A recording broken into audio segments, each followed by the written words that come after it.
भगवान रामलला की प्राण प्रतिष्ठा को लेकर के पूरे देश में गजब का उत्साह है, पर साथ साथ राजनीति भी चल रही है क्योंकि 2024 का इलेक्शन है। तमाम तैयारियां होने लगी हैं। इलेक्शन कमीशन के दौरे भी विभिन्न प्रांतों में होने शुरू हो गए हैं। राहुल गांधी ने अपनी न्याय यात्रा भी शुरू कर दी है। जो कुछ भी अयोध्या में हो रहा है इसको अपोजिशन कह रही है कि एक तरह का ये बीजेपी का पॉलिटिकल इवेंट है, मैनेजमेंट है। बीजेपी केवल इस इशू पे काम करती रही है, हमेशा राम मुद्दे को ही लेकर के वो है हिंदू वोट को पोलराइज करने का काम करती है और इस इलेक्शन को भी वो इसी मुद्दे के आधार पर जीतना चाहती है। क्या अपोजिशन का ये आरोप सही है? वहीं बीजेपी का कांग्रेस पे यह आरोप लगाना, राहुल गांधी अपनी 66 दिन की न्याय यात्रा पर मणिपुर से मुंबई तक की यात्रा और तकरीबन 355 लोकसभा सीटों को वो टच करेंगे, हर जगह एक संदेश देने का काम करेंगे। और कांग्रेस पार्टी को उन्होंने कहा कि ये कोई पॉलिटिकल यात्रा नहीं है, ये हमारी वैचारिक यात्रा है जो कांग्रेस का आधार रहा है राजनीति करने का, लोगों तक पहुंचने का, लोगों को राजनीतिक, सामाजिक और आर्थिक न्याय दिलाने का। हम उस इशू को जनता तक ले जाना चाहते हैं और बताना चाहते हैं कि पिछले 10 वर्षों में कैसे उनके पॉलिटिकल, सोशल और इकोनॉमिक राइट्स को कर्टेल किया गया, किस तरह से कॉन्स्टिट्यूशनल संस्थाओं को वास्तव में यहां की केंद्र सरकार ने अपनी विचारधारा के अनुरूप उसकी लोकतांत्रिक स्वायत्ता को समाप्त करने का काम किया। यह राहुल गांधी का मुद्दा है। राहुल गांधी जिसको कह रहे हैं कि ये पॉलिटिकल इवेंट नहीं है, तो 2024 के चुनाव में वो क्या कोई जागरण यात्रा निकाल रहे हैं? भाई चुनाव का समय है, लोकतांत्रिक देश है और लोकतंत्र में कहा जाता है, पॉलिटिक्स की जो सीधी परिभाषा है, सत्ता हासिल करना, पावर गेन करने के लिए पॉलिटिक्स की जाती है। आप पावर गेन करें, अपनी विचारधारा के माध्यम से लोगों का भला करें। राजनीति तो इसीलिए की जाती है। और उसमें कांग्रेस पार्टी जो कि पिछले 10 साल से आउट ऑफ पावर है, उसके इतने बड़े नेता कह रहे हैं कि वो अपने सबसे बड़े इवेंट को लेकर के आगे बढ़ रहे हैं, पर वो पॉलिटिकल नहीं है। खैर, उनकी भाषा, उनकी पॉलिटिकल पार्टी जाने। आते हैं जो अयोध्या में हो रहा है उसका क्या इंपैक्ट है। जो अयोध्या में हो रहा है उसका यह इंपैक्ट है कि इस समय सिया राम में सब जग जानी, करो प्रणाम जोरी जुग पानी। चारों तरफ भगवान राम की चर्चा हिंदी बेल्ट में है। स्वतः स्फूर्त एक तरह का मैं कह सकता हूं कि हिंदू राष्ट्रवाद का पुनर्जागरण काल एक ऐसा वातावरण है। और जहां तक भारतीय इलेक्टोरेट की बात की जाती है और जो पुराना वोटिंग ट्रेंड देखा जाता है और जो इस तरह का वातावरण देखा जा रहा है, एक रामलला के प्राण प्रतिष्ठा के कार्यक्रम के माध्यम से बीजेपी को एक बहुत बड़ा पॉलिटिकल प्रोग्राम मिल गया है। और बीजेपी को इसको पूरा पॉलिटिसाइज करके, पॉलिटिक्स अगर उसे करना, वो पॉलिटिक्स तो भाई की जाती है। ये मुद्दा ही आरएसएस का रहा। आरएसएस जो बीजेपी का पेरेंटल ऑर्गेनाइजेशन है, 80 के दशक से इस मुद्दे को लेकर के बीजेपी ने पॉलिटिक्स की। बीजेपी को इस पॉलिटिक्स के कारण बीजेपी को एक तरह की अनटचेबल पॉलिटिकल पार्टी का भी समय झेलना पड़ा था। जब बाबरी मस्जिद का विध्वंस हुआ था 1992 में, उसके बाद की जो पॉलिटिक्स हुई थी, कोई बीजेपी के साथ अलायंस करने को तैयार नहीं था, इसीलिए मॉडरेट रूप में अटल बिहारी वाजपेयी आगे किए गए थे। ये तमाम तरह का इतिहास है।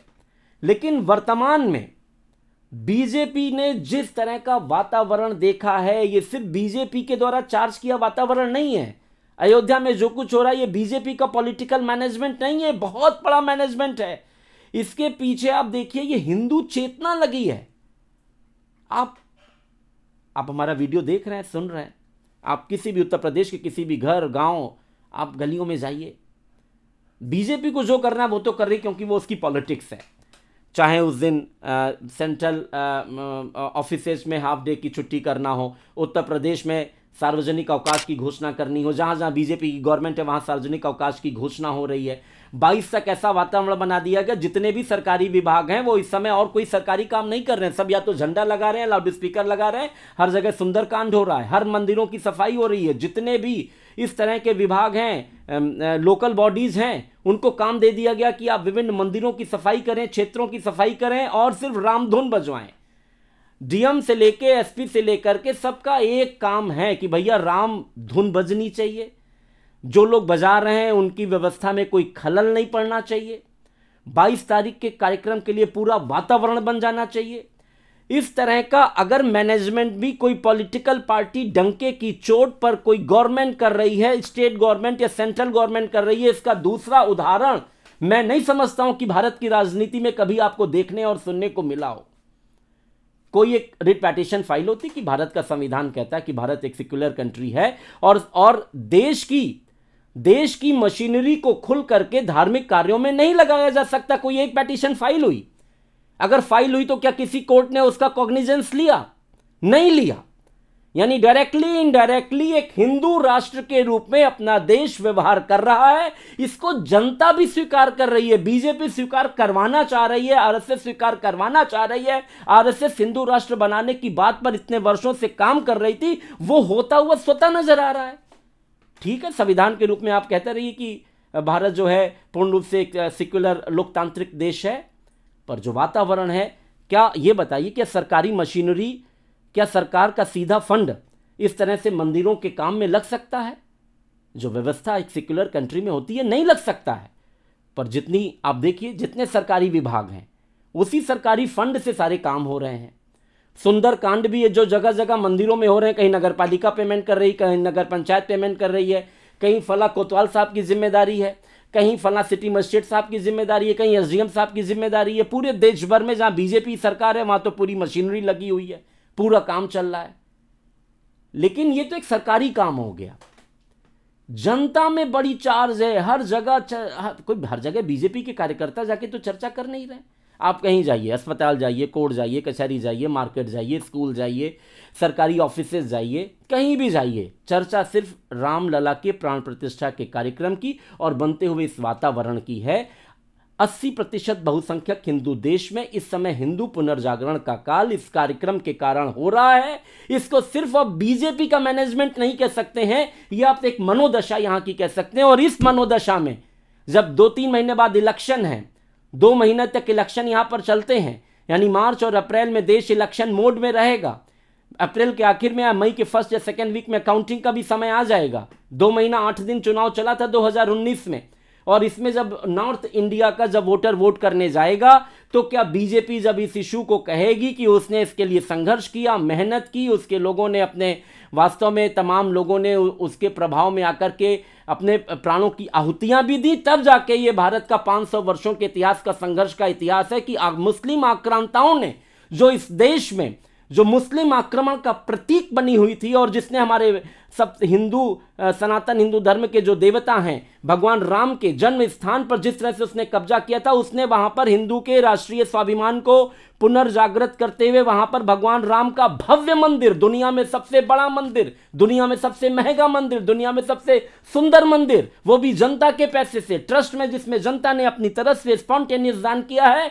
और इस पूरे मूवमेंट को चलाने में बीजेपी का योगदान रहा है। क्या बीजेपी को चुनाव में फायदा नहीं होगा? निश्चित रूप से होगा। मैं आपको बताऊं, कोई बहुत बड़ा चमत्कार ही अपोजिशन के अलायंस को सत्ता में ला सकता है, और कोई बहुत बड़ा अभिशाप ही, या कोई बहुत बड़ा, हम जिसे कहें कोई इस तरह की कोई दैवी आपदा ही बीजेपी को सत्ता से दूर रख सकती है। वरना बीजेपी इस समय अगर ओपिनियन पोल करा लिया जाए तो बीजेपी आज 400+ है। ऐसे वातावरण में जो दिख रहा है सबको, आम से लेके खास तक, सिर्फ चर्चा भगवान रामलला के प्राण प्रतिष्ठा की है। चाहे आम आदमी हो, सफाई कर्मचारी हो, और चाहे सुप्रीम कोर्ट के चीफ जस्टिस हो, उनको भी इनविटेशन आज मिल गया। सुप्रीम कोर्ट के उन 5 जजों की बेंच को जिन्होंने ये वर्डिक्ट 9 नवंबर 2019 को ये वर्डिक्ट दिया था, उन 5 जजेस में, जिसमें 3 सुप्रीम कोर्ट के चीफ जस्टिस शामिल है, वर्तमान चीफ जस्टिस, 2 पूर्व chief justice, justice Ranjan Gogoi साहब, जस्टिस बोबड़े साहब, जस्टिस चंद्रचूड़ साहब, ये 3 तो चीफ जस्टिस लेवल के हो गए, और जस्टिस अशोक जी और नजीर साहब, ये 5 जजेस की बेंच थी। तो यहां से लेकर के ऊपर तक सभी में तो राम मंदिर की चर्चा है, सब आ भी रहे हैं। 7000 लोगों को निमंत्रण दिया गया है, जो उस दिन पहले दिन होंगे। उसके बाद चुनाव के समय तक करोड़ों लोग अयोध्या के दर्शन कर सकें, इसकी व्यवस्था भी बीजेपी ने कर ली है। क्या इसके पैरेलल, ये बहुत बड़ा पॉलिटिकल इवेंट हो गया बीजेपी के पास, इसके पैरेलल क्या अपोजिशन की पॉलिटिक्स कहां है? उनके पास कोई पॉलिटिकल प्रोग्राम है कहां वो? ये चूंकि इलेक्शन का एटमॉस्फेयर है, हमारी आपसे बात करने का मकसद है कि इस समय 2024 के इलेक्शन डिक्लेयर होने में चंद महीने शेष रह गए हैं। इस समय देश की राजनीति कहां जा रही है? क्या देश की राजनीति पूरी भगवामय राममय हो चुकी है? अगर राममय हो चुकी है तो 400 से ज्यादा सीटें मोदी लेड बीजेपी गवर्नमेंट जीतने जा रही है। और अगर उनको कोई चैलेंज कर रहा है तो उनका वास्तव में प्लान क्या है, प्रोग्राम क्या है? क्या सिर्फ राहुल गांधी की न्याय भारत जोड़ो न्याय यात्रा के भरोसे अपोजिशन चुनाव लड़ेगा? अपोजिशन तो उस यात्रा से दूर है। आप टीवी में देखिए, आज तक में और अभी कुछ दिन पहले जिस तरह से समाजवादी पार्टी के स्पोक्स पर्सन आए थे, उन्होंने साफ कह दिया कैसी यात्रा, कौन यात्रा, हमारा तो कोई मतलब है नहीं, हमें तो इन्विटेशन है नहीं। जितने 28 दल हैं उनमें किसी ने भी इस यात्रा को लेकर के कोई उत्साह नहीं दिखाया है। राहुल गांधी की सबसे बड़ी चूक ऐसे मौके पर जब अपोजिशन अपने रिवाइवल के लिए काम कर रहा था, अगर वो इतना बड़ा पॉलिटिकल इवेंट करने जा रहे थे, अगर वो इतने बड़े क्षेत्र में यात्रा निकालने जा रहे थे, तो इसके पहले जून से जो नीतीश कुमार ने मेहनत की थी और 28 दलों का जो संगठन बनाया था, उस संगठन को तार तार करने का काम क्या कांग्रेस पार्टी ने नहीं किया? कांग्रेस पार्टी इतनी बड़ी यात्रा निकालने जा रही थी तो क्या उसने सारे, कितना बढ़िया भाई, आपके पास कोई पॉलिटिकल प्रोग्राम नहीं, अगर आप ये यात्रा निकाल लेते, मणिपुर से जब आपने 14 जनवरी को यात्रा शुरू की, कितना बड़ा मंच होता। अगर वहां पर आपके यही 28 दलों के नेता होते, आपने सबकी एक ज्वाइंट कोलैबोरेशन कमेटी बनाई होती, ये यात्रा के लिए कांग्रेस पार्टी की ना होती, ये यात्रा इंडिया की होती। इंडिया का मतलब वो 28 दल जो कि वास्तव में बीजेपी के खिलाफ एक गुट बना करके चुनाव लड़ना चाह रहे थे। आपने अलायंस को तो तार तार कर दिया। इस यात्रा से किसकी छवि निखरेगी? इस यात्रा से सिर्फ राहुल गांधी की छवि निखरेगी, क्योंकि भारत जोड़ो की जो पहली यात्रा निकली थी उससे राहुल गांधी की पॉलिटिकल इमेज को फायदा हुआ था। कांग्रेस को क्या फायदा हुआ भाई? कांग्रेस को जिन दो हम प्रमुख राज्यों की बात करें, मध्य प्रदेश राजस्थान, दोनों जगह कांग्रेस बैडली डिफीट हो गई। हिमाचल प्रदेश आप जीते, यात्रा में आप कुछ समय के लिए वहां पर गए थे, यात्रा के बीच में आप पॉलिटिकल कैंपेन करने के लिए भी आप 1-2 दिनों के लिए वहां चले गए थे, यात्रा भी वहां से गुजरी थी, पर बाकी जगह कांग्रेस पार्टी को फायदा नहीं हुआ। इस यात्रा का फायदा, क्योंकि कोई पॉलिटिकल प्रोग्राम किसी के पास तो है नहीं। अब आप सबको देखिए, ममता बनर्जी कोई पॉलिटिकल प्रोग्राम कर रही है नहीं, वो सिर्फ अपनी रीजनल पॉलिटिक्स को लेके हैं। अखिलेश यादव क्या कर रहे हैं? वो सिर्फ चाहते हैं कि उनकी रीजनल पॉलिटिक्स बची रहे, उनका रीजनल पार्टी के एक बड़े नेता के रूप में छवि भी है। कांग्रेस पार्टी को वो कोई भाव दे भी नहीं रहे। आज उनका ट्विटर अकाउंट आप देख लीजिए, उसमें उन्होंने अपने राष्ट्रीय लोकदल के अलायंस की उन्होंने घोषणा की है और उन्होंने कहा दोनों मिलकर लड़ेंगे। कांग्रेस का कहीं कोई नाम नहीं है। 7 सीटों पर वो जयंत चौधरी की पार्टी चुनाव लड़ेगी। करीब 55 से 60 सीटों पर आप लड़ने की तैयारी अखिलेश यादव ने कर ली है। 60 और 7 जोड़ लीजिए 67 हो जाती हैं। फिर बची कितनी सीटें? 80 में 13 सीटें बची हैं। उसमें से एक चंद्रशेखर को अगर नगीना की सीट वो दे देते हैं, 1-2 सीट और छोटे दलों को दे देते हैं, यानी कांग्रेस के लिए मैक्सिमम वो 5 से 10 सीटों के बारे में सोच रहे हैं। इस तरह का मैनेजमेंट अपोजिशन पार्टी में चल रहा है। नीतीश कुमार को कांग्रेस पार्टी भाव नहीं दे रही है। नीतीश कुमार एक अलग तरह की राजनीति कर रहे हैं, बिहार में अलग राजनीति चल रही है। तो अब बीजेपी के इतने बड़े पॉलिटिकल मैनेजमेंट, पॉलिटिकल इवेंट जो अब बीजेपी की सुपर डुपर हिट पिक्चर है, इसी पिक्चर पर बीजेपी पहले भी सत्ता में आई। और ये पिक्चर ऐसा नहीं है कि बीजेपी इसी पिक्चर पर जो है चुनाव जीतना चाहती थी। जब नरेंद्र मोदी 2014 में प्रधानमंत्री बने तो अयोध्या मुद्दा उनके एजेंडे में नहीं था। 2014 से 2019 तक नरेंद्र मोदी अयोध्या नहीं आए, रामलला के दर्शन करने नहीं आए। आरएसएस का वो मुद्दा जो बीजेपी का कोर इशू था, नरेंद्र मोदी की पॉलिटिक्स में उसके पहले फेज में नहीं था। लेकिन जब 2018 में नरेंद्र मोदी को लगने लगा था कि उनका चुनाव 2019 का टफ है, तब आरएसएस ने 2018 में इस मुद्दे पे पुनः कुंद पड़े मुद्दे पे धार दी थी।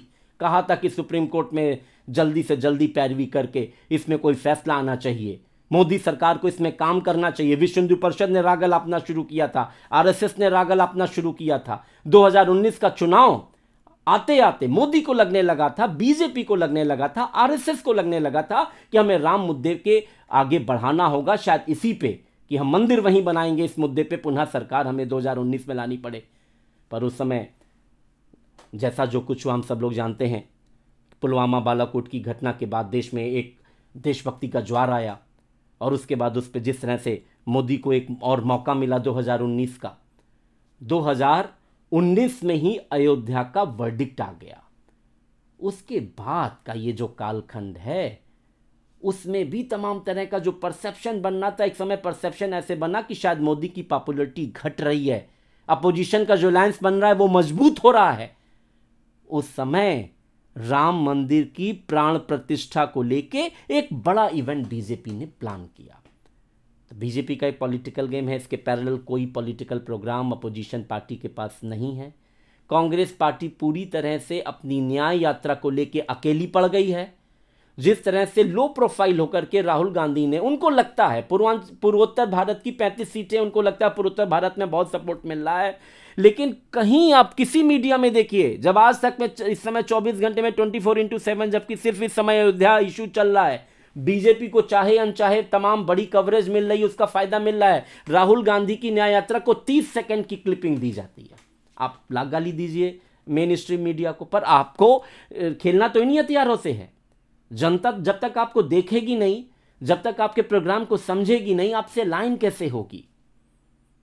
तो हमारा मुद्दा सिर्फ आपके बीच में सच्चाई को लाने था कि अपोजिशन पार्टी पूरी तरह से आज की डेट में मोदी टीम के इस बड़े इवेंट के पैरेलल किसी भी तरह का आज और आने वाले कल में अपना कोई पॉलिटिकल इवेंट जनता के सामने पेश नहीं कर पा रही है। इलेक्शन आ जाने के बाद सिर्फ आप अपने क्षेत्र में अपने अपने मैनिफेस्टो पे चुनाव लड़ेंगे, आपका कोई पॉलिटिकल मुद्दा होगा नहीं। आपका एक परसेप्शन बन चुका है कि जो 28 दलों का जो ये संगठन इंडिया बना हुआ था, ये पूरी तरह से ध्वस्त हो चुका है, इसमें आपस में कोई एकता नहीं है। और जब परसेप्शन आपका ऐसा बन जाएगा तो जो आपका फ्लोटिंग वोटर होता है वो आपको वोट नहीं करेगा। तो वर्तमान समय में, एक समय जब ये वातावरण बन रहा था कि इलेक्शन बहुत टफ होगा, बराबर की लड़ाई होगी, फिलहाल आज की डेट में बीजेपी ने ना कवर होने वाली एक बहुत बड़ी लीड अपोजिशन की तुलना में ले ली है। देखने वाला विषय होगा कि आने वाले समय में अपोजिशन अपनी इस चूक को, कांग्रेस पार्टी अपनी इस चूक को, जो राहुल गांधी की यात्रा को प्लान कर रहे हैं, बड़े बड़े उनके थिंक टैंक हैं, क्या बिखरे हुए इन अपने साथियों को एक मंच पे यात्रा के समाप्त होने तक लाने में सफल होंगे? क्या सिर्फ सीटों के अलायंस हो जाने से चुनाव नहीं जीता जाता है, ये चुनाव परसेप्शन का होता है। कैसी हवा बहती है, हवा इस समय बीजेपी के फेवर में है। अपोजिशन पूरी तरह से अपने प्लान में फेल्योर नजर आ रहा है। आने वाले दिनों में भारतीय लोकतंत्र किधर जाएगा? पूरी तरह से जो हम ये कह सकते हैं कि इस लोकतांत्रिक देश में, जिसे हम कह सकते हैं एक सेक्युलर कंट्री में, पूरी तरह से धर्म हावी होता हुआ दिख रहा है। क्या धर्म के इशू छोड़कर महंगाई, बेरोजगारी, युवकों की समस्या, महिलाओं की समस्या, इन इश्यूज पर जनता फोकस करना चाहेगी, या धर्म और आस्था के सैलाब में बहकर सिर्फ राममय होकर के ही सारी समस्याओं को भूलकर इस लोकतंत्र को एक नया कहते हैं धर्मतंत्र की तरफ बढ़ना ज़्यादा मुफीद समझेगी? देखने वाला रहेगा। नमस्कार।